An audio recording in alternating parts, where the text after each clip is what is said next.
현관문이 열리고 금자가 다른 여자들과 젊은 남자를 데리고 들어온다. 승철 씨와 10년 동거한 이영수, 아들도 낳은 최미자, 그리고 아들 박현우입니다. 수진 울부짖으며 그럼 우리 이복 형제가 있다는 거예요? 최미자 보험 증서를 흔들며 보험 수익자에도 우리 이름이 있어요. 조정임 주저앉아 절규한다. 40년을 속고 산 거였어. 40년의 믿음이 단 하루 만에 산산이 부서졌습니다. 그리고 드러나는 또 다른 가족들. 사랑했던 사람의 숨겨진 진실, 이 이야기를 끝까지 지켜봐 주세요.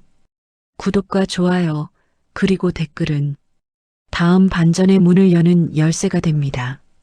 서울 근교의 오래된 단독주택에는 아직도 지난 세월의 흔적들이 곳곳에 남아 있었습니다.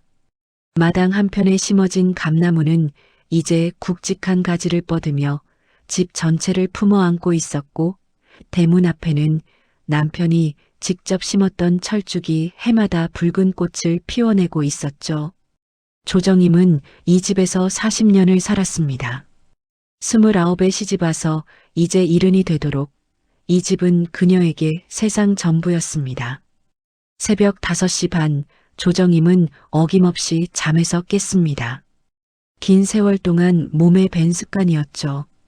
슬리퍼를 신고 부엌으로 향하면서 벽에 걸린 가족 사진들이 눈에 들어왔습니다. 아이들이 어릴 때 찍은 사진, 남편과 함께한 여행 사진들, 그리고 얼마 전 찍은 가족 사진까지. 각각의 사진마다 소중한 추억들이 담겨 있었습니다. 특히 민호와 수진이 초등학교에 다닐 때 찍은 가족여행 사진을 볼 때면 그때의 행복했던 순간들이 생생하게 떠올랐죠. 오늘도 병원에 가야지. 조정임은 중얼거리며 가스레인지에 불을 켰습니다. 남편을 위한 죽을 끓이기 시작했죠. 닭가슴살을 잘게 찢어서 넣고 당근과 양파를 다져 넣었습니다. 남편 박승철이 좋아하는 맛이었죠. 승철은 작년 가을부터 폐암 진단을 받고 투병 중이었습니다. 처음 진단을 받았을 때의 충격은 아직도 생생했습니다. 그날 의사 선생님의 진료실에서 들은 말들이 귓가에 맴돌았죠. 부인, 각오를 하셔야 할 것 같습니다. 의사의 말은 조정임에게 청천벽력 같았죠. 길어야 1년 정도로 보입니다. 그 순간 조정임의 머릿속이 하얗게 변했습니다. 40년을 함께 산 남편을 그렇게 보내야 한다는 것이 믿어지지 않았죠. 병원 복도에서 혼자 울었던 그날이 아직도 선명했습니다. 벤치에 앉아 한참을 울다가 결국 마음을 다잡고 승철에게는 웃는 얼굴로 돌아갔었죠. 하지만 조정임은 절망하지 않았습니다. 대신 더욱 정성스럽게 남편을 돌보기로 마음먹었죠. 매일 아침 죽을 끓여서 병원에 가져다 주고 저녁에는 남편이 좋아하는 반찬들을 만들어 갔습니다. 간병인이 있지만 아내가 직접 해주는 음식의 맛은 달랐으니까요. 승철도 조정임이 끓여준 죽을 먹을 때면 얼굴에 미소가 번졌습니다.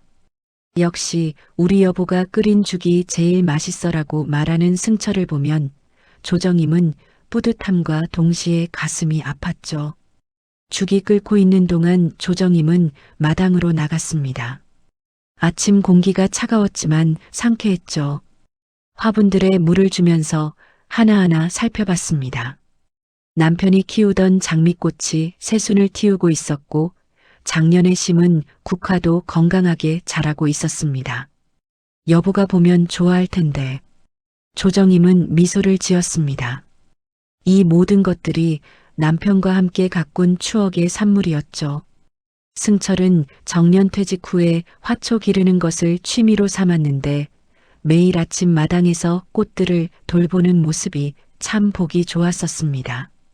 이때 옆집 아주머니가 담장 너머로 인사를 건넸습니다. 정임 씨, 오늘도 일찍 일어나셨네요. 정말 고생이 많아요. 모료 당연한 일인걸요. 조정임은 겸손하게 대답했습니다. 동네 사람들은 모두 그녀를 칭찬했습니다. 남편이 아픈 상황에서도 불평 한마디 없이 묵묵히 뒷바라지한다고 말이죠. 정임 씨처럼 살아야 진짜 아내지라는 말을 들을 때마다 조정임은 뿌듯하면서도 한편으로는 부담스러웠습니다. 사람들은 겉모습만 보고 판단하지만 속마음은 복잡했으니까요. 하지만 조정임도 사람이었습니다. 가끔은 혼자 울고 싶을 때도 있었고 왜 하필 우리 가족에게 이런 시련이 왔나 싶을 때도 있었죠. 특히 밤에 혼자 있을 때면 두려움이 밀려왔습니다. 남편이 세상을 떠나면 자신은 어떻게 살아가야 할지, 이 큰 집에서 혼자 지낼 수 있을지 걱정이 되었습니다. 그럴 때면 조정임은 거실에 앉아 혼자 한숨을 쉬곤 했죠. 텔레비전을 켜놓아도 마음은 허전했고 승철이 없는 집은 너무나 고요했습니다. 경제적인 상황도 넉넉하지 않았습니다. 남편이 은퇴한 후 시작한 작은 인쇄소 사업이 망하면서 상당한 빚을 졌었죠. 그때 이 집까지 담보로 잡힐 뻔했던 일이 있었습니다. 조정임은 그때를 생각하면 지금도 가슴이 철렁했습니다. 집은 단순한 건물이 아니었으니까요. 가족의 역사가 고스란히 담긴 공간이었고 무엇보다 아이들이 자란 추억의 터전이었습니다. 민호가 첫걸음을 뗀 거실, 수진이 피아노 연습을 하던 안방, 가족들이 함께 모여 밥을 먹던 부엌가저 모든 공간에 소중한 기억들이 스며 있었죠. 당신이 벌인 일인데 왜 집까지 걸어야 하는 거예요? 그때 조정임은 처음으로 남편에게 화를 냈었습니다. 평생 순종적으로 살아온 그녀가 목소리를 높인 것은 그때가 처음이었죠. 이 집은 우리가 평생 모아서 산 거잖아요. 아이들 추억도 다 여기 있는데. 승철은 그때 고개를 숙이고 아무 말도 하지 못했습니다. 자신의 잘못으로 가족에게 피해를 주게 된 것이 미안했던 거죠. 그 모습을 보니 조정임도 마음이 아팠지만 집만은 지켜야 한다는 생각이 간절했습니다. 다행히 아들 민호와 딸 수진이 힘을 모아 빚을 정리해줬습니다. 민호는 회사에서 받은 퇴직금을 털어주었고 수진은 적금을 해약해서 도와줬죠. 그렇게 집은 지킬 수 있었습니다. 그래도 이 집만은 지켜야지. 조정임은 그때 다짐했습니다.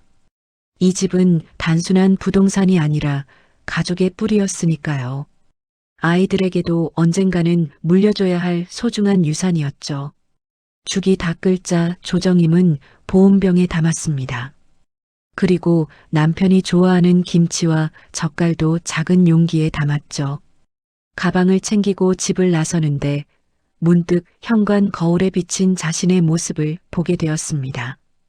언제부터인가 머리에 흰머리가 많이 늘었고 얼굴에도 주름이 깊어졌더군요. 세월의 무게를 실감하는 순간이었습니다. 그래도 아직은 건강했고 남편을 돌볼 수 있는 힘이 있다는 것에 감사했죠. 건강해야 여보를 돌볼 수 있어. 조정임은 스스로에게 다짐했습니다. 버스 정류장까지 가는 길에 조정임은 동네를 둘러봤습니다. 이 동네에서 40년을 살았지만 여전히 정겨웠습니다. 구멍가게 아저씨, 미용실 사장님, 약국 선생님까지 모두 오랜 이웃들이었죠. 이들과 인사를 나누며 사는 것도 조정임에게는 큰 위안이었습니다. 오늘도 병원 가시네요? 네, 그래야죠. 이런 평범한 대화들이 조정임의 하루를 따뜻하게 만들어 주었습니다. 특히 약국 선생님은 승철의 병에 대해서도 세심하게 신경 써주셨죠. 병원으로 향하는 버스 안에서 조정임은 창밖을 바라보며 깊은 생각에 잠겼습니다. 남편과 함께한 40년의 세월이 주마등처럼 스쳐 지나갔죠. 신혼 시절에 달콤했던 순간들, 아이들을 키우느라 바빴던 육아 시절, 중년의 어려움들을 함께 이겨낸 시간들, 그리고 손자들과 함께한 행복한 순간들까지 말입니다. 그 모든 시간들이 이제 추억이 되어가고 있었습니다. 문득 조정임의 가슴 깊은 곳에서 검은 그림자 같은 불안감이 스며올랐습니다. 남편의 죽음이 멀지 않았다는 것을 그녀는 본능적으로 알고 있었습니다. 세상에 이런 일이 일어날 줄은 조정임도 몰랐습니다. 남편 박승철이 세상을 떠난 지 사흘째 되는 날 장례식장은 검은 옷을 입은 조문객들로 가득했습니다. 조정임은 상주석에 앉아 끊임없이 찾아오는 사람들에게 인사를 받느라 정신이 없었죠. 눈물도 이미 다 말라버린 상태였습니다. 그저 기계적으로 고개를 숙이고 고맙습니다라는 말만 반복하고 있었습니다. 하늘에서는 보슬보슬 비가 내리고 있었습니다. 마치 하늘도 승철의 죽음을 슬퍼하는 것 같았죠. 장례식장 밖에는 검은 우산들이 꽃처럼 피어 있었고 사람들은 조용한 목소리로 승철의 생전 이야기를 나누고 있었습니다. 참 좋은 분이셨는데 가족들 얼마나 힘들겠어 같은 말들이 들려왔죠. 아들 민호와 딸 수지는 어머니 곁에서 조문객들을 맡고 있었습니다. 민호는 아버지를 닮아 키가 크고 듬직했지만 지금은 얼굴이 많이 수척해져 있었죠. 수지는 계속 흐르는 눈물을 닦으며 어머니를 걱정스럽게 바라보고 있었습니다. 엄마, 좀 쉬시면 안 돼요? 하지만 조정임은 고개를 저었습니다. 아직 할 일이 많이 남았어. 오후 2시쯤이었을까요? 장례식장 입구에 검은 양산을 쓴 여인이 나타났습니다. 조정임은 처음에 그냥 조문객 중 한 명이라고 생각했죠. 하지만 그 여인의 걸음걸이에는 뭔가 다른 기운이 감돌고 있었습니다. 주변 사람들과는 달리 슬픔보다는 단호함이 느껴졌거든요. 여인은 박금자라는 이름의 68살 할머니였습니다. 금자는 장례식장 안으로 들어와 한참 동안 조정임을 바라보고 있었습니다. 조정임도 그 시선을 느꼈지만 워낙 많은 사람들이 와서 특별히 신경 쓰지는 않았죠. 그런데 금자가 점점 가까이 다가오더니 조정임 바로 앞에 섰습니다. 실례합니다. 금자의 목소리는 낮지만 또렷했습니다. 조정임은 고개를 들어 금자를 바라봤죠. 금자는 깔끔하게 정리한 머리에 검은 한복을 입고 있었습니다. 얼굴에는 깊은 주름이 패여 있었지만 눈빛만큼은 예리했죠. 혹시 조정임 씨가 맞으신지요? 네, 맞습니다. 누구시죠? 조정임은 공손하게 대답했습니다. 아마도 남편의 옛 동료나 친구의 가족이겠거니 생각했죠. 하지만 금자의 다음 말은 조정임의 예상을 완전히 벗어났습니다. 저는 박금자라고 합니다. 고인과는 특별한 관계였죠. 금자는 잠시 말을 멈췄다가 이어서 말했습니다. 죄송하지만 장례가 끝나고 나서 할 말이 있습니다. 중요한 이야기입니다. 조정임은 금자의 말투에서 뭔가 심상치 않은 기운을 느꼈습니다. 하지만 지금은 장례식 중이라 자세히 물어볼 수도 없었죠. 네, 알겠습니다. 나중에 뵙죠. 조정임은 일단 그렇게 대답했습니다. 금자는 고개를 끄덕이고는 다시 뒤로 물러섰습니다. 장례식이 계속 진행되는 동안 조정임은 계속 금자가 신경 쓰였습니다. 특별한 관계라는 말이 무슨 뜻인지 궁금했죠. 민호와 수진에게 물어봐도 아무도 금자에 대해 아는 사람이 없었습니다. 엄마, 혹시 아버지 회사분인가요? 수진이 물었지만 조정임도 확신할 수 없었습니다. 오후 5시 드디어 발인 시간이 되었습니다. 관을 연구차에 옮기는 순간 조정임은 마지막으로 남편과의 이별을 실감했습니다. 여보, 정말 가는 거예요? 조정임은 관을 어루만지며 중얼거렸죠. 40년을 함께 산 남편을 이렇게 보내는 것이 믿어지지 않았습니다. 화장장에서의 절차도 모두 끝나고 유골함을 받아든 조정임의 손은 떨리고 있었습니다. 이제 정말로 승철은 이 작은 함 안에만 남게 된 것이죠. 아버지, 민호도 눈물을 흘리며 유골함을 바라봤습니다. 수지는 어머니를 부축하며 이제 집에 가요라고 말했습니다. 장례식장으로 돌아와서 뒷정리를 하고 있을 때 금자가 다시 나타났습니다. 이번에는 검은 서류 가방을 들고 있었죠. 조정임은 피곤함에 지쳐 있었지만 금자와의 약속을 기억하고 있었습니다. 무슨 말씀이 있다고 하셨죠? 금자는 주변을 둘러본 다음 조용한 곳으로 조정임을 안내했습니다. 민호와 수진도 따라왔죠. 금자는 서류 가방에서 두꺼운 봉투를 꺼냈습니다. 죄송합니다만 이 이야기는 꼭 해야 할 것 같아서요. 도대체 무슨 이야기인가요? 조정임은 불안한 마음으로 물었습니다. 금자는 봉투에서 등기부등본과 오래된 사진들을 꺼내 보여주었습니다. 사진 속에는 젊은 시절의 승철과 함께 웃고 있는 금자의 모습이 담겨 있었죠. 이 집 절반은 제 땅입니다. 금자의 말은 마치 벼락과 같았습니다. 조정임은 순간 귀를 의심했죠. 뭐라고 하셨어요? 조정임의 목소리가 떨렸습니다. 당신 남편 박승철 씨와 저는 예전에 부부였습니다. 그리고 지금 당신이 살고 계신 그 집은 원래 제 아버지가 저에게 결혼 선물로 주신 겁니다. 금자는 담담하게 말을 이어갔습니다. 승철 씨가 사업 자금이 필요하다며 그 집을 담보로 돈을 빌렸죠. 그리고 저를 버리고 떠났습니다. 조정임은 믿을 수 없다는 표정으로 금자를 바라봤습니다. 민호는 화가 난 듯 소리쳤죠. 말도 안 돼요. 우리 아버지가 언제 결혼을 2번 했다고요. 수진도 당황한 기색이 역력했습니다. 엄마, 이게 무슨 소리예요? 하지만 금자는 흔들림 없이 서류들을 조정임에게 보여주었습니다. 등기부등본에는 분명히 박금자의 이름이 적혀 있었고 오래된 혼인신고서도 있었습니다. 심지어 승철과 금자가 함께 찍은 결혼사진까지 있었죠. 이 모든 게 증거입니다. 조정임은 그 순간 온 세상이 무너지는 느낌이었습니다. 40년 동안 믿고 살아온 남편이 자신에게 숨긴 비밀이 있었다는 것을, 그리고 자신이 평생 살아온 집이 사실은 다른 여자의 것이었다는 것을 받아들일 수 없었죠. 이럴 수가. 조정임은 주저앉을 뻔했습니다. 조정임은 그날 밤 한잠도 잘 수 없었습니다.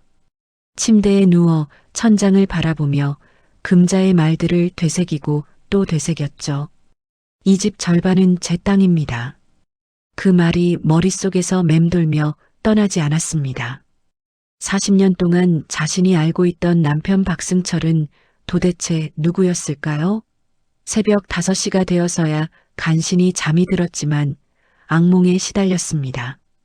꿈속에서 승철이 나타나 미안해, 정임하라고 말하며 사라지는 것을 반복해서 봤죠. 아침 8시 현관문을 두드리는 소리에 조정임은 잠에서 깼습니다. 문을 열어보니 민호와 수진이 심각한 표정으로 서 있었습니다. 둘 다 밤새 잠을 못 잤는지 얼굴이 수척해 보였죠. 엄마, 우리 얘기 좀 해야겠어요. 민호의 목소리는 평소보다 낮고 무거웠습니다. 거실에 둘러앉은 세 사람의 표정은 어두웠습니다. 어제 그 여자 말이 정말일까요? 수진이 떨리는 목소리로 물었습니다. 아버지가 정말로 결혼을 2번 하신 건가요?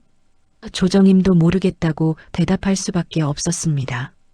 승철은 자신에게 과거에 대해 자세히 말한 적이 없었거든요. 민호는 주먹을 불끈 쥐며 말했습니다. 엄마, 저 여자가 사기꾼일 거예요. 아버지 장례식장에 나타나서 허무맹랑한 소리를 하는 거 보세요. 하지만 조정임의 마음은 복잡했습니다. 금자가 보여준 서류들이 너무나 정교했고 특히 승철과 함께 찍은 사진들은 조작하기 어려워 보였거든요. 바로 그때 현관문을 강하게 두드리는 소리가 들렸습니다. 조정임이 문을 열어보니 금자가 서 있었는데 이번에는 정장을 입은 중년 남성이 함께 있었죠. 안녕하세요. 어제 뵀던 박금자입니다. 이분은 제 변호사 김정수 선생님이에요. 변호사라는 말을 듣자 민호의 얼굴이 순간 붉어졌습니다. 법적 절차요? 우리 아버지 장례도 끝나지 않았는데. 민호는 목소리를 높였죠. 김정수 변호사는 차분한 목소리로 말했습니다. 죄송합니다만 이 문제는 감정적으로 해결될 수 있는 일이 아닙니다. 변호사는 서류 가방에서 두꺼운 파일을 꺼냈습니다. 수진이 떨리는 목소리로 물었습니다. 그럼 우리가 이 집에서 나가야 한다는 건가요? 금자는 잠시 망설이더니 대답했습니다. 당장은 아닙니다. 하지만 법적으로는 제가 이 집의 정당한 소유자입니다. 무단으로 사용했다고요? 조정임이 처음으로 목소리를 냈습니다. 우리는 40년 동안 이 집에서 살았어요. 아이들도 여기서 태어나고 자랐다고요. 조정임의 목소리에는 분노와 절망이 섞여 있었습니다. 금자의 표정이 잠시 흔들렸지만 곧 다시 단단해졌습니다. 저도 여기서 신혼생활을 시작했습니다. 제 아버지가 딸의 행복을 위해 마련해준 집이었어요. 금자의 목소리에도 감정이 실렸습니다.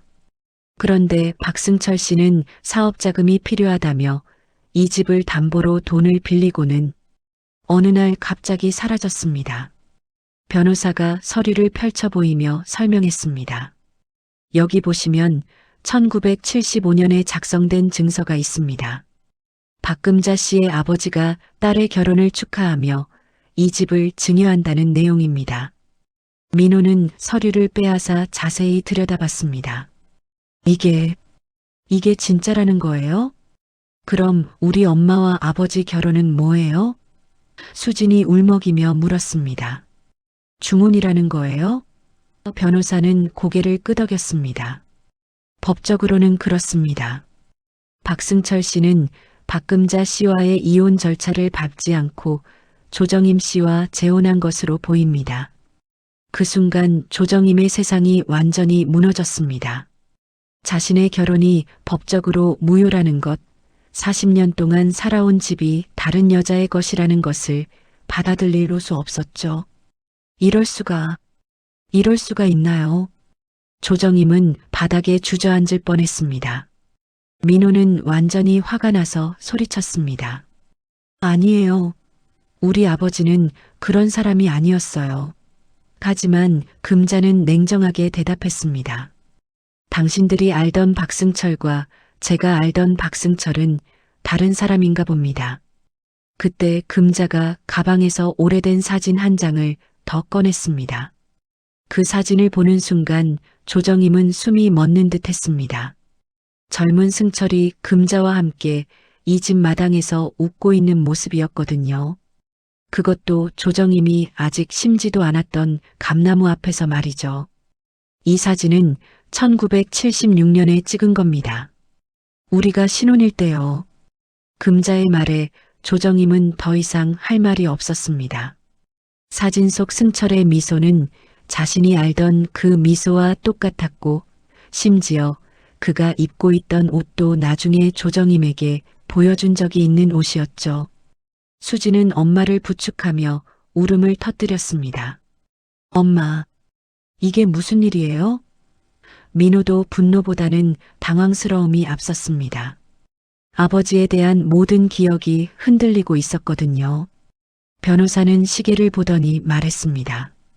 일주일 후에 다시 연락드리겠습니다. 그때까지 협의안을 검토해 보시기 바랍니다. 금자와 변호사가 떠난 후 집안은 무거운 침묵에 휩싸였습니다. 조정임은 소파에 주저앉아 벽에 걸린 가족 사진들을 바라봤습니다. 그 속에서 웃고 있는 승철의 모습이 이제는 낯설게 느껴졌죠. 여보, 당신이 정말 그런 사람이었나요? 조정임은 혼잣말을 중얼거렸습니다. 민호는 주먹으로 테이블을 내리쳤습니다. 이런 일이 있을 수 없어요. 분명히 뭔가 잘못된 거예요. 하지만 수지는 어머니를 걱정스럽게 바라보며 말했습니다. 오빠, 일단 엄마부터 챙겨야 해요. 그날 저녁 조정임은 혼자 승철의 유품들을 뒤져봤습니다. 오래된 사진함 깊숙한 곳에서 또 다른 증거를 발견했죠. 금자와 함께 찍은 사진들이 여러 장 더 나왔고 심지어 금자가 쓴 편지들도 있었습니다. 편지 날짜를 보니 자신과 결혼한 후에도 계속 연락을 주고받았던 것 같았습니다. 조정임은 그날 밤 혼자 승철의 유품들을 뒤지기 시작했습니다. 옷장 깊숙한 곳, 서재의 오래된 서랍까지 샅샅이 뒤졌죠. 뭔가 더 숨겨진 비밀이 있을 것 같은 불안한 예감이 들었거든요. 새벽 2시가 넘어서야 조정임은 승철의 낡은 가방 속에서 놀라운 것을 발견했습니다. 금자뿐만 아니라 다른 여자들과 찍은 사진들이 나온 것이었죠. 사진들을 하나씩 들여다보던 조정임은 경악했습니다. 승철이 다양한 여자들과 함께 찍은 사진이 수십 장이나 되었거든요. 그 중에는 조정임과 결혼한 후에 찍은 것으로 보이는 사진들도 있었습니다. 뒷면에 적힌 날짜를 확인해 보니 민호가 고등학생일 때, 수진이 대학생일 때까지도 계속 다른 여자들과 만나고 있었던 것이었죠. 더욱 충격적인 것은 그 사진들 중 한 장에서 젊은 여자가 아기를 안고 있는 모습이었습니다. 뒷면에는 승철 오빠와 우리 아들이라고 적혀 있었죠. 조정임은 손이 떨려 사진을 떨어뜨릴 뻔했습니다. 승철에게 다른 아이가 있었다는 뜻이었거든요. 다음 날 아침 민호와 수진이 집에 왔을 때 조정임은 발견한 사진들을 보여주었습니다.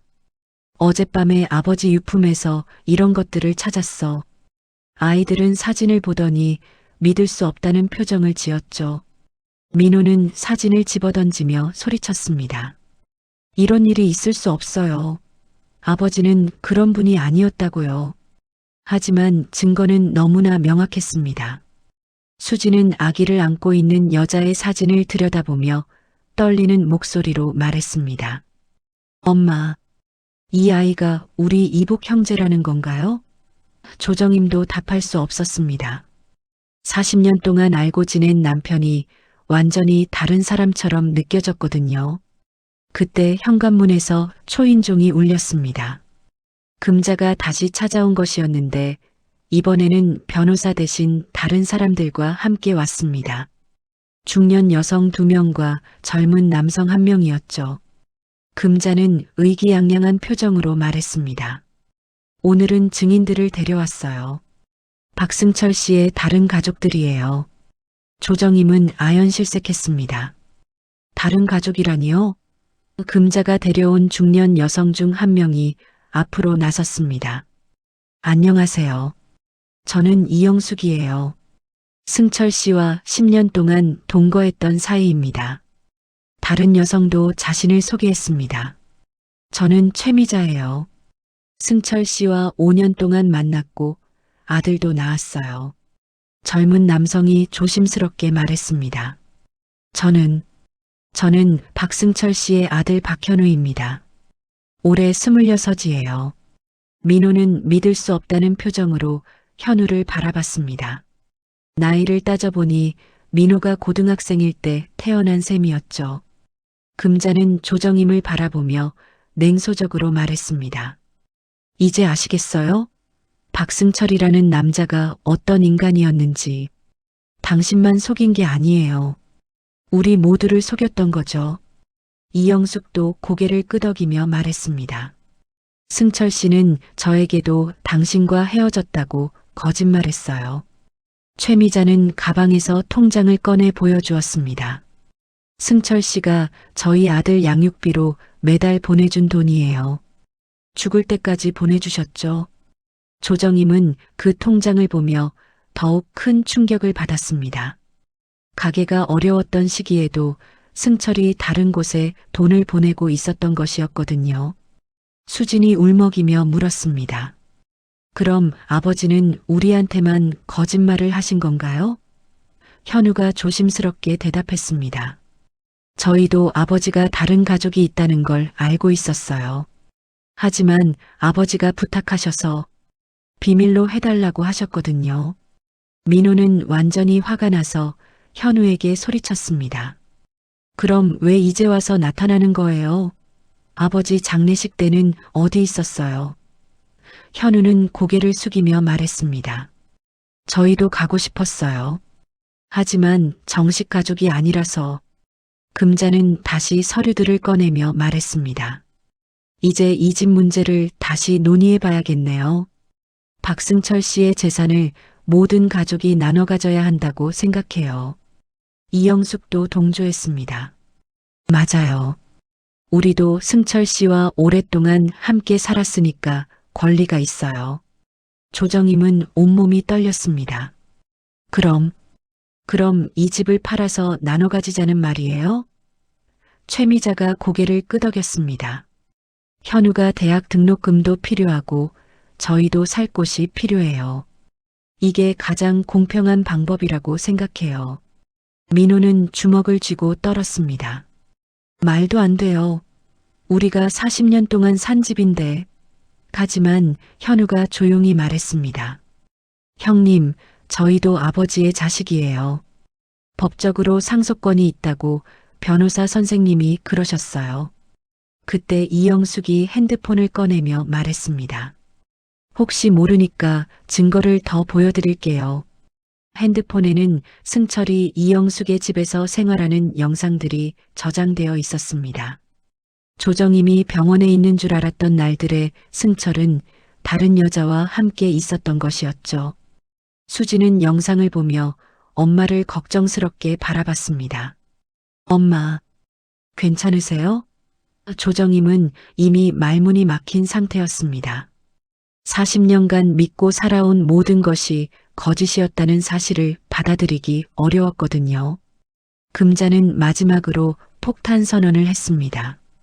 그리고 한 가지 더 말씀드릴 게 있어요. 사실 박승철 씨는 폐암이 아니라 다른 병으로 돌아가셨어요. 의사 선생님이 가족들에게만 알려달라고 하셨는데 조정임은 그 말을 듣고 완전히 무너져 내렸습니다. 조정임이 바닥에 주저앉자 수진이 황급히 어머니를 부축했습니다. 엄마, 정신 차리세요. 하지만 조정임은 이미 정신이 나간 상태였죠. 40년간 믿어왔던 모든 것이 한순간에 무너져 내린 충격이 너무 컸습니다. 사랑했던 남편이 자신뿐만 아니라 여러 여자와 동시에 관계를 맺었다는 사실, 그리고 그 모든 여자들이 지금 자신의 집에 나타나 권리를 주장하고 있다는 현실이 믿어지지 않았거든요. 민호는 분노로 온몸이 떨리며 현우에게 다가갔습니다. 당신들이 지금 뭘 하고 있는 건지 알아요? 우리 아버지 장례 끝나자마자 이런 짓을 하는 게 정상인가요? 현우는 뒤로 물러서며 말했습니다. 형님, 저희도 어쩔 수 없어요. 어머니가 많이 아프셔서 병원비가 필요하거든요. 아버지가 살아계실 때는 계속 도와주셨는데. 최미자가 현우를 감싸며 말했습니다. 승철 씨가 살아계실 때는 우리 생활비를 대주셨는데 이제는 그것도 끊어졌잖아요. 우리도 살아야 해요. 최미자의 목소리에는 절박함이 섞여 있었습니다. 현우 대학 등록금도 못 내고 있는 상황이에요. 아르바이트만으로는 한계가 있거든요. 금자는 냉정하게 말했습니다. 감정적으로 생각하지 마세요. 이건 법적인 문제예요. 박승철 씨의 숨겨진 재산도 있을 거고 보험금도 상당할 텐데 왜 우리만 빼놓으려 하세요? 이영숙도 거들었습니다. 맞아요. 저는 10년 넘게 동거했으니까 사실상의 배우자나 마찬가지예요. 법적으로도 권리가 있다고 변호사가 그랬어요.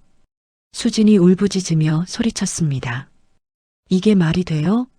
우리 엄마는 정식으로 결혼해서 평생을 바쳤는데 40년을 한결같이 아버지만 바라보고 살았다고요. 하지만 금자는 비웃듯이 말했습니다. 정식 결혼이라고 하지만 박승철은 저와 이혼 안 했으니까 중혼이었어요. 법적으로는 내연녀나 마찬가지죠. 그 말을 듣고 조정임이 갑자기 일어나 금자에게 달려들었습니다. 이년아, 내가 뭘 잘못했다고 이렇게 괴롭히는 거야. 조정임은 평생 남에게 손가락 하나 까딱 안 했던 사람이었는데 처음으로 다른 사람을 때리려 했죠. 민호와 수진이 급히 어머니를 말렸습니다. 엄마, 안 돼요. 이러시면 안 돼요. 금자는 뺨을 만지며 말했습니다. 폭력까지 쓰시네요. 역시 교양 없는 사람은 이런 식으로 문제를 해결하려 하는군요. 조정임은 더욱 화가 났습니다. 교양 없다고? 남의 남편과 바람 피운 년이 무슨 교양을 따져요. 부끄러운 줄도 모르고. 이때 최미자가 핸드폰으로 전화를 걸기 시작했습니다. 여보세요, 기자님? 네, 맞아요. 박승철 씨 관련 스캔들 터졌어요. 네, 지금 바로 오세요. 주소는? 수진이 놀라며 물었습니다. 지금 뭐 하시는 거예요? 최미자는 뻔뻔하게 대답했습니다. 언론에 공개하려고요. 그래야 관심받고 우리 권리를 찾을 수 있잖아요. 민호는 최미자의 핸드폰을 빼앗으려 했지만 이미 늦었습니다. 최미자는 기자에게 주소까지 알려준 상태였거든요. 30분 후에 기자들이 올 거예요. 그때까지 합의 안 하시면 모든 게 세상에 공개될 거예요. 금자가 만족스러운 표정으로 말했습니다. 인터넷 기사로 나가면 전국 사람들이 다 알게 될 거예요. 조정임은 절망에 빠져 소파에 털썩 앉았습니다. 내가 뭘 잘못했길래 하늘이 나를 이렇게 벌주는 거야. 동네 사람들이 이 일을 알게 되면 어떻게 살아갈 수 있을까요? 평생 모범적인 아내로 살아온 자신의 인생이 하루아침에 웃음거리가 될 판이었습니다. 장보러 나갔을 때 사람들의 수군거리는 소리, 뒤에서 손가락질하는 모습들이 벌써 눈에 보이는 것 같았죠. 현우가 조심스럽게 말했습니다. 할머니, 저희가 원하는 건 많지 않아요. 이 집값의 3분의 1 정도면 돼요. 그러면 조용히 물러날게요. 이영숙도 거들었습니다. 그리고 승철 씨 보험금도 나눠 가져야죠. 우리도 같이 살았으니까요. 수진이 화를 내며 말했습니다. 보험금 수익자는 우리 엄마예요. 무슨 권리로 그걸 나눠 가져요? 금자가 서류를 꺼내며 말했습니다. 그런데 이 보험 증서를 보세요. 수익자가 여러 명으로 되어 있어요.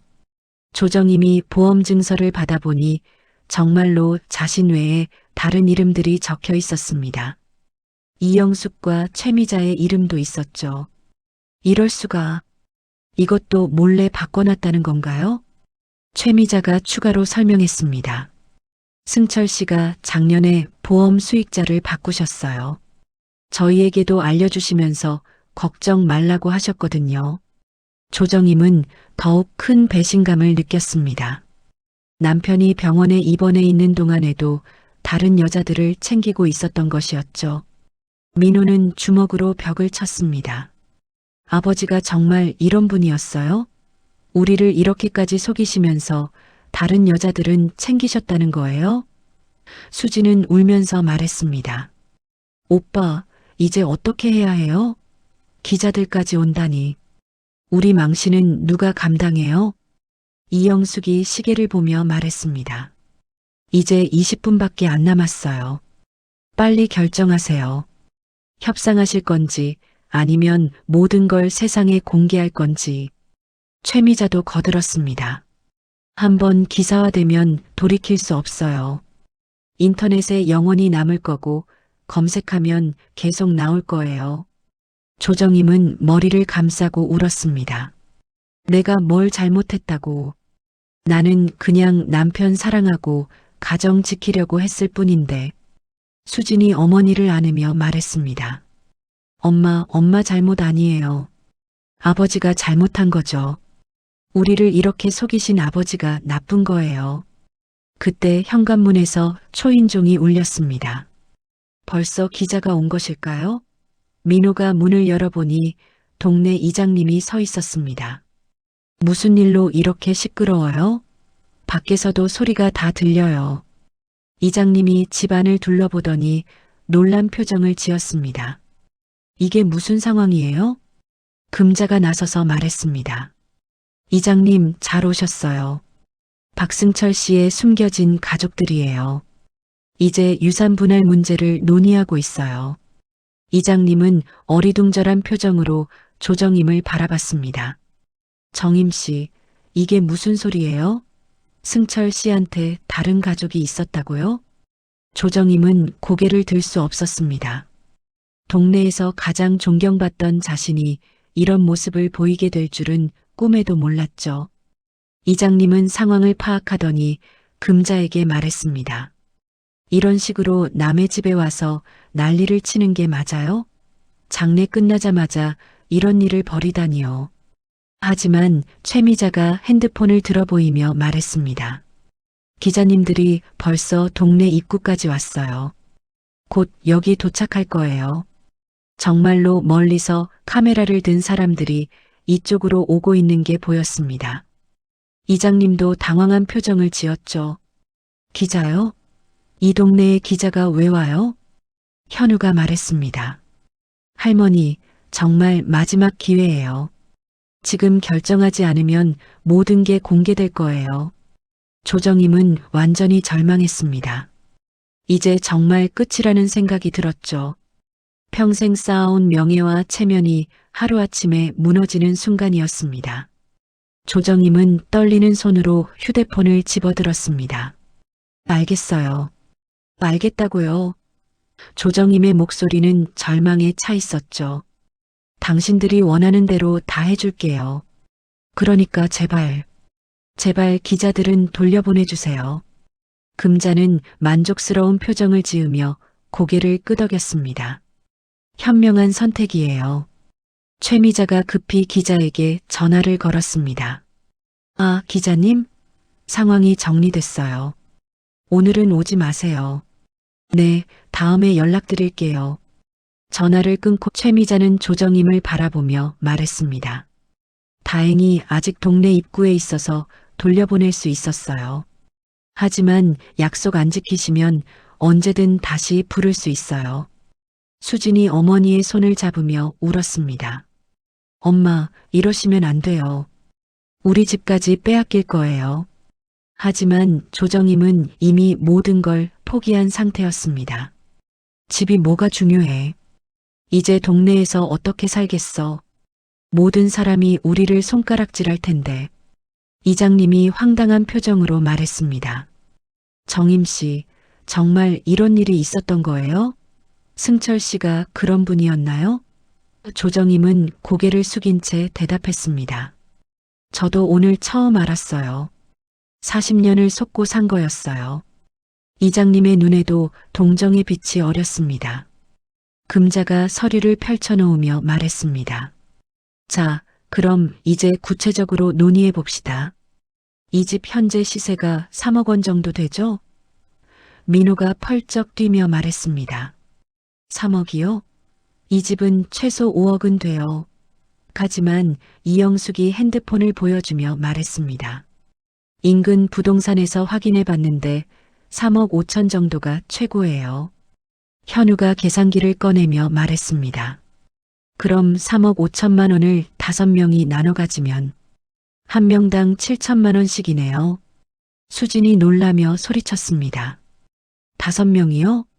왜 5명이에요? 금자가 손가락으로 세어가며 말했습니다. 저, 이영숙 씨, 최미자 씨, 그리고 현우, 마지막으로 조정임 씨. 5명 맞죠? 조정임은 믿을 수 없다는 표정을 지었습니다. 내가 왜 5분의 1만 받아야 해요? 40년을 살아온 집인데. 하지만 이영숙이 냉정하게 말했습니다. 법적으로는 모든 동거녀가 똑같은 권리를 갖고 있어요. 오히려 조정임 씨는 중혼 관계였으니까 불법이었죠. 최미자도 거들었습니다. 그리고 현우는 승철 씨의 법적 상속인이니까 당연히 몫이 있어야죠. 민호는 분노를 참지 못하고 소리쳤습니다. 법적 상속인이라면 우리도 상속인이에요. 왜 우리는 빼고 그 사람만 포함시켜요? 금자가 비웃으며 말했습니다.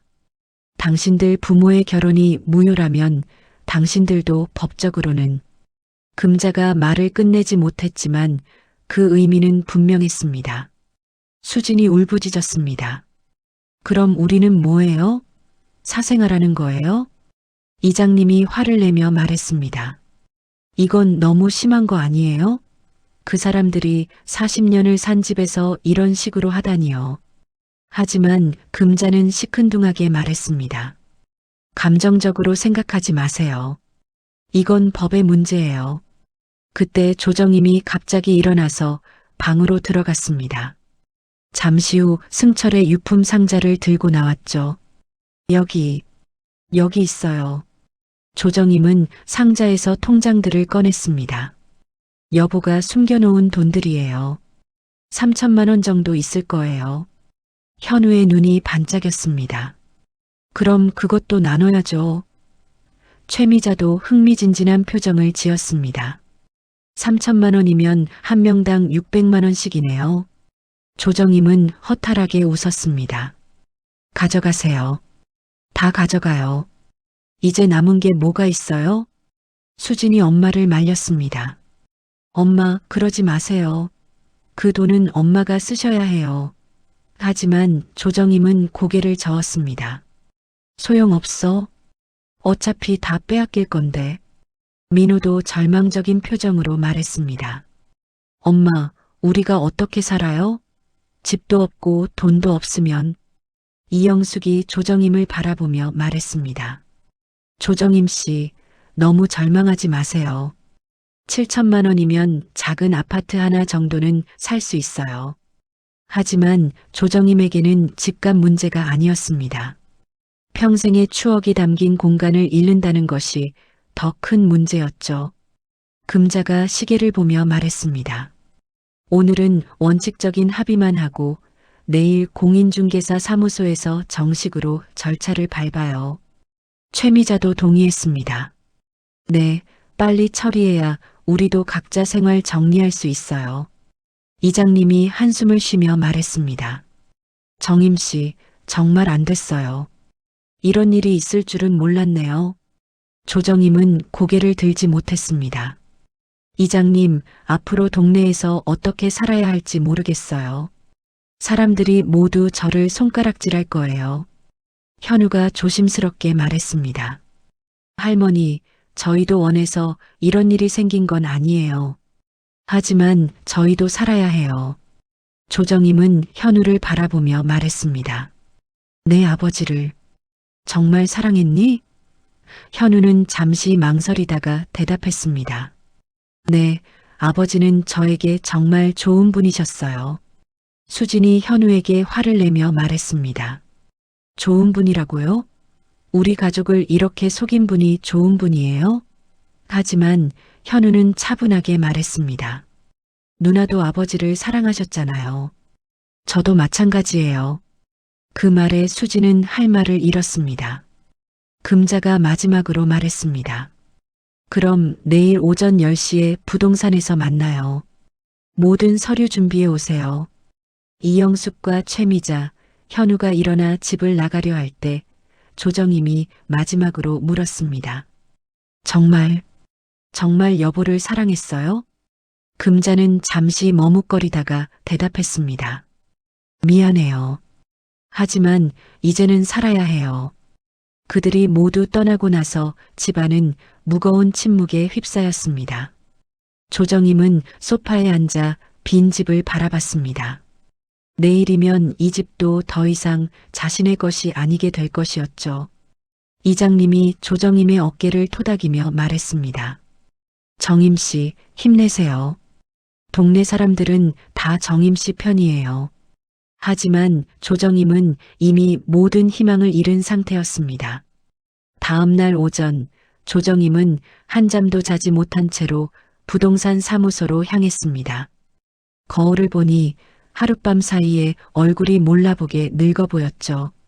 눈 밑에는 깊은 다크서클이 생겼고 머리카락도 엉성하게 정리되어 있었습니다. 민호와 수진이 양쪽에서 어머니를 부축했지만 조정임의 발걸음은 무거웠습니다. 정말 이렇게 끝나는 건가요? 수진이 떨리는 목소리로 물었지만 조정임은 대답할 힘도 없었습니다. 부동산 사무소에 도착하니 금자 일행이 이미 와 있었습니다. 금자는 평소보다 화장을 진하게 하고 왔고 이영숙과 최미자는 새 옷을 입고 있었죠. 마치 축제라도 하는 것처럼 들떠 보였습니다. 현우만은 조금 미안한 표정을 짓고 있었지만 그래도 기대감을 감추지 못하고 있었습니다. 공인중개사는 서류들을 펼쳐놓고 설명하기 시작했습니다. 집 감정 결과 3억 7천만 원으로 나왔습니다.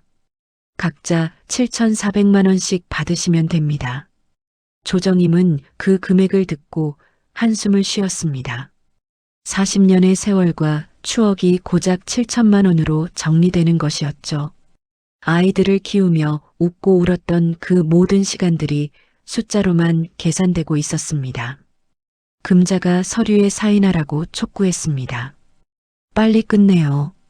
시간 끌어봤자 좋을 게 없어요. 금자의 목소리에는 승리의 기쁨이 섞여 있었습니다. 하지만 조정임은 펜을 들 수가 없었습니다. 이 서명 한 번으로 평생의 보금자리를 잃게 되는 것이었거든요. 손이 떨려서 펜을 제대로 잡을 수도 없었죠. 좀 더 시간을 주세요. 조정임은 간신히 말했습니다. 좀 더 시간을 주세요. 조정임은 간신히 말했습니다. 최미자가 불편한 표정으로 말했습니다. 어제 약속했잖아요. 왜 또 이러세요? 우리도 시간이 없어요. 이영숙도 거들었습니다. 우리도 오늘 다른 집 보러 가야 해요. 빨리 정리해 주세요. 현우는 조용히 앉아 있었지만 눈빛은 초조해 보였습니다. 계속 시계를 보며 안절부절 못하고 있었죠. 민호가 어머니를 걱정스럽게 바라보며 말했습니다. 엄마, 괜찮으세요? 얼굴이 너무 안 좋아 보여요. 수진도 어머니의 손을 잡으며 말했습니다. 엄마, 힘내세요. 어떻게든 방법이 있을 거예요. 하지만 조정임에게는 더 이상 희망이 보이지 않았습니다. 바로 그때 부동산 사무소 문이 열리며 한 남자가 들어왔습니다. 40대 후반으로 보이는 정장 차림의 남자였죠. 키가 크고 건장한 체격에 날카로운 눈매를 가진 남자였습니다. 실례합니다. 박승철 씨 관련 건으로 왔는데요. 모든 사람이 그 남자를 바라봤습니다. 금자가 경계하며 물었습니다. 누구세요? 여기는 사적인 자리인데요. 남자는 명함을 꺼내며 자신을 소개했습니다. 저는 박철민이라고 합니다. 박승철 씨, 동생입니다. 조정임은 깜짝 놀랐습니다. 승철에게 동생이 있다는 얘기는 들어본 적이 없었거든요. 40년을 함께 살면서도 가족 이야기는 거의 하지 않았었는데 이런 식으로 만나게 될 줄은 몰랐죠. 동생이라고요? 남편한테 동생이 있었나요? 철민은 조정임을 바라보며 안타까운 표정을 지었습니다. 제가 미국에 살고 있어서 연락이 끊어졌었어요. 승철이 형님 돌아가셨다는 소식을 늦게 들었습니다. 그리고는 금자 일행을 바라보며 차갑게 말했습니다. 그런데 지금 무슨 일이 벌어지고 있는 건가요? 제 형님의 장례도 끝나지 않았는데 이런 일을 벌이고 있다니요. 금자가 당황하며 설명했습니다. 우리는 승철 씨의 가족들이에요. 유산을 정당하게 분배받는 거죠. 법적 권리가 있다고요. 하지만 철민은 코웃음을 쳤습니다. 가족이라고요? 제가 알기로는 승철이의 유일한 가족은 조정임 씨와 두 자녀뿐인데요. 다른 가족이 있다는 얘기는 들어본 적이 없는데요. 철민은 가방에서 두꺼운 서류 뭉치를 꺼냈습니다.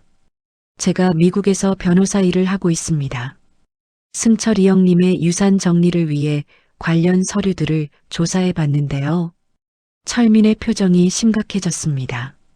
여기 계신 분들의 주장에는 법적 근거가 전혀 없어 보이는군요.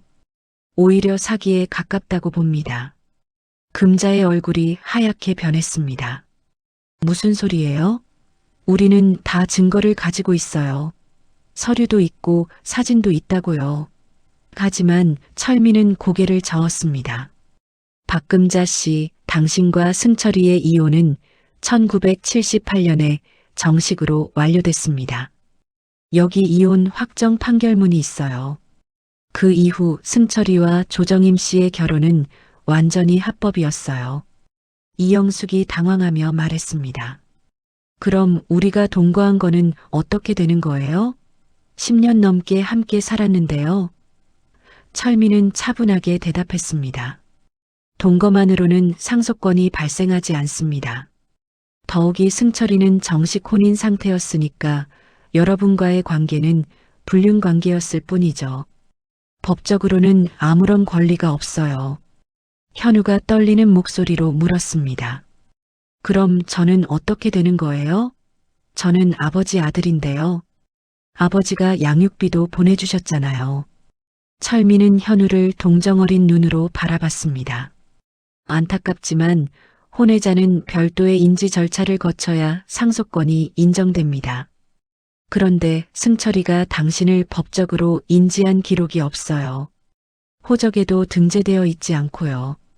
공인중개사가 당황하며 말했습니다. 그럼 이 매매 계약은 어떻게 되는 건가요? 이미 진행된 절차들은 어떻게 하고요? 철민은 단호하게 말했습니다. 당연히 무효입니다. 정당한 소유자가 아닌 사람들이 집을 팔 권리가 없으니까요. 이건 명백한 사기 행위에 해당합니다. 금자가 화를 내며 일어났습니다. 이럴 수가 없어요. 우리도 승철 씨와 함께 살았다고요. 감정도 있었고 추억도 있어요. 하지만 철민은 냉정하게 말했습니다. 법은 감정으로 판단하지 않습니다. 증거와 사실만 중요할 뿐이죠. 그리고 여러분이 한 행위는 정당한 상속인을 속이려 한 것입니다. 최미자가 울먹이며 말했습니다. 그럼 우리는 아무것도 받을 수 없다는 건가요? 승철 씨가 살아계실 때 약속하신 것들은 어떻게 되고요? 철민은 고개를 끄덕였습니다. 네, 법적으로는 그렇습니다. 오히려 정당한 상속인들에게 손해배상을 해야 할 수도 있어요.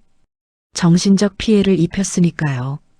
조정임은 이 모든 상황이 믿어지지 않았습니다. 어제까지만 해도 모든 걸 잃을 뻔했는데 갑자기 반전이 일어난 것이었죠. 마치 꿈을 꾸는 것 같았습니다.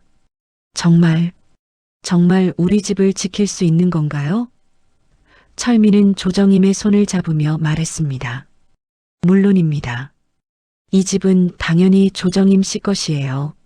누구도 빼앗을 수 없어요. 민호와 수지는 기쁨에 겨워 어머니를 안았습니다. 엄마, 다행이에요. 집을 지킬 수 있어요. 하지만 조정임의 마음은 복잡했습니다. 기쁨과 동시에 지난 이틀 동안의 고통이 너무 컸거든요. 그리고 승철에 대한 실망감도 여전했습니다. 금자 일행은 풀이 죽어서 사무소를 나갔습니다. 현우는 마지막까지 아쉬운 표정을 지었지만 어쩔 수 없었죠. 철민은 조정임에게 말했습니다. 앞으로는 이런 사람들을 조심하세요. 유산 관련해서 접근하는 사람들이 많을 거예요. 일주일이 지난 후 조정임은 혼자 집 마당에 앉아 감나무를 바라보고 있었습니다. 철민의 도움으로 집은 지켰지만 마음속 상처는 쉽게 아물지 않았죠. 승철이 다른 여자들과 관계를 맺었다는 사실은 변하지 않았으니까요. 40년간 믿어왔던 남편에 대한 신뢰가 무너진 충격은 여전히 컸습니다. 엄마, 아직도 여기 계세요? 수진이 차를 들고 나왔습니다. 계속 이렇게 있으시면 몸이 상해요. 조정임은 고개를 저었습니다. 괜찮아. 그냥 생각 좀 하고 있는 거야. 하지만 수진은 걱정스러운 표정을 지었죠. 어머니가 며칠째 제대로 식사도 하지 않고 있었거든요. 민호도 회사에서 일찍 들어왔습니다. 엄마, 오늘은 좀 어때요? 기분이 나아지셨어요? 조정임은 쓸쓸하게 웃었습니다. 집은 지켰지만 마음은 여전히 아프구나. 내 아버지가 정말 그런 사람이었다니. 민호와 수진도 아버지에 대한 실망감을 감추지 못했습니다. 그때 현관문에서 초인종이 울렸습니다. 누가 올까 싶어 문을 열어보니 의외의 사람이 서 있었습니다. 박금자였죠. 하지만 지난번과는 완전히 다른 모습이었습니다. 화려한 옷 대신 수수한 한복을 입고 있었고 손에는 작은 보따리를 들고 있었습니다. 안녕하세요. 마지막으로 한 번만 찾아뵙고 싶어서요. 금자의 목소리는 지난번과 달리 조용하고 차분했습니다. 조정임은 잠시 망설이다가 금자를 들여보냈습니다. 민호와 수지는 경계하는 표정을 지었지만 조정임이 손짓으로 괜찮다고 했죠. 거실에 앉은 금자는 보따리를 풀었습니다. 이걸 돌려드리려고 왔어요. 그 안에는 승철과 함께 찍은 사진들과 편지들이 들어 있었습니다. 제가 지난번에 거짓말을 했어요. 사실은 제가 승철 씨를 버린 거였어요. 조정임은 놀란 표정으로 금자를 바라봤습니다. 무슨 말씀이세요? 금자는 깊은 한숨을 쉬며 말을 이어갔습니다. 젊었을 때 저는 욕심이 많았어요. 승철 씨보다 더 잘 사는 남자를 만나게 되었고 그 남자를 따라 서울로 올라갔어요. 승철 씨를 버리고 말이죠. 금자의 고백은 계속되었습니다. 그 남자는 결국 저를 버렸어요. 젊고 예쁠 때만 좋아했던 거였죠. 그 후로 혼자 힘들게 살았어요. 승철 씨가 결혼하셨다는 소식을 들었을 때 정말 후회했어요. 금자의 눈에서 눈물이 흘러내렸습니다. 수진이 금자에게 물었습니다. 그럼 왜 거짓말을 하신 거예요? 우리를 그렇게 힘들게 하시면서요. 금자는 고개를 숙였습니다. 승철 씨가 돌아가셨다는 소식을 듣고 견딜 수가 없었어요. 마지막으로 한 번만이라도 이 집에 들어오고 싶었어요. 우리가 함께 꿈꾸던 그 집에. 조정임은 복잡한 마음으로 금자를 바라봤습니다. 그래서 그런 거짓말을 하신 건가요? 금자는 고개를 끄덕였습니다. 미안해요. 정말 미안해요. 제가 너무 이기적이었어요. 당신이 얼마나 힘드셨을지. 금자는 조정임 앞에 무릎을 꿇었습니다. 민호가 화를 내며 말했습니다. 무릎 꿇는다고 해결되는 일이 아니에요. 우리 엄마가 얼마나 고생하셨는지 아세요? 하지만 조정임이 민호를 말렸습니다. 그만해. 이미 지난 일이야. 조정임의 목소리에는 피로감이 묻어 있었습니다. 금자는 보따리에서 또 다른 것을 꺼냈습니다. 오래된 일기장이었죠. 이건 제가 승철 씨와 헤어진 후 쓴 일기예요. 평생 후회하며 산 제 마음이 여기 다 담겨 있어요. 일기장을 펼쳐보니 승철에 대한 그리움과 후회가 가득했습니다. 승철아, 오늘도 너를 그리워한다. 내가 저질렀던 선택이 얼마나 어리석었는지 매일 후회하고 있어. 조정임은 일기를 읽으며 금자의 진심을 느낄 수 있었습니다. 미움받을 짓을 했지만 그녀도 나름대로 고통받았다는 것을 알 수 있었죠. 금자는 마지막으로 말했습니다. 승철 씨를 정말 사랑하고 있었다면 저처럼 하면 안 돼요. 제가 평생 후회하며 산 것처럼 사랑하는 사람을 놓치면 안 돼요. 그리고는 조정임에게 깊게 인사했습니다. 행복하세요. 승철 씨가 선택한 분이니까 정말 좋은 분이실 거예요. 금자가 떠난 후 집안은 다시 조용해졌습니다. 조정임은 금자가 남기고 간 사진들을 하나씩 들여다봤습니다. 젊은 시절의 승철 모습이 낯설면서도 그리웠죠. 여보, 당신도 젊었을 때는 그런 마음이 있었구나. 수진이 어머니 옆에 앉으며 말했습니다. 엄마, 이제 좀 마음이 편해지셨어요? 조정임은 고개를 끄덕였습니다. 그래. 조금씩 이해가 돼. 사람은 완벽하지 않으니까. 남편도 실수할 수 있는 거고. 민호도 어머니의 다른 쪽에 앉았습니다. 엄마, 아버지 일은 이제 그만 생각하세요. 우리가 엄마를 지켜드릴게요. 조정임은 아이들을 바라보며 미소 지었습니다. 고마워. 정말 고마워. 저녁 무렵 조정임은 혼자 마당에 나가 감나무에 물을 주었습니다. 승철이 심었던 그 나무는 여전히 푸르렀죠. 여보, 이제 조금 이해해. 당신도 사람이었으니까. 완벽할 수는 없었겠지. 조정임은 하늘을 올려다보며 중얼거렸습니다. 그때 옆집 아주머니가 담장 너머로 인사를 건넸습니다. 정임 씨, 요즘 많이 힘드셨죠? 동네에서 소문 들었어요. 조정임은 부끄러워하지 않고 대답했습니다. 네, 좀 힘들었어요. 하지만 이제 괜찮아요. 역시 정임 씨는 강하셔. 그런 일이 있어도 이렇게 당당하시고. 아주머니의 말에 조정임은 웃었습니다. 당당한 게 아니라 그냥 받아들이기로 한 거예요. 완벽한 사람은 없으니까. 밤이 되어 조정임은 승철의 유골함 앞에 앉았습니다. 여보, 이제 정말 보내줄게. 당신이 완벽하지 않았다는 것도, 나를 속였다는 것도 다 용서할게. 조정임의 목소리는 평온했습니다. 하지만 40년간 함께했던 우리의 사랑만큼은 진짜였다고 믿을게.